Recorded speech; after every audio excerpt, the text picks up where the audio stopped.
Malang pelikula ang sitwasyon ngayon ng dating sikat na child actor na si Jiro Manyo. 4 na araw na kasi siya nakatira sa NAIA Terminal 3 at namumuhay sa tulong ng mga empleyado ng paliparan. Tulad ng karakter ni Tom Hanks sa pelikulang The Terminal, sa isang airport na rin tila nakatira ang famous at Gawad Urian awardee na si Jiro Manyo na sumikat sa international winning film na Magnifico. Pero hindi tulad ni Hanks, hindi ito shooting kundi totoong buhay na. Sa nakaraang 4 na araw sa NAIA Terminal 3 natutulog at kumakain si Manyo. Nahawa ko, wala siyang pagkain, binibigyan ko, tapos pinagkapi ko, tapos ngayon dinala ko siya ng mga damit. Bilang isang nanay po, nakakaawa kasi may anak din kasi ako.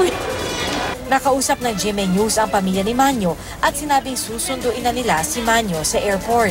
Sana makauwi siya ng yung may matira siyang maayos.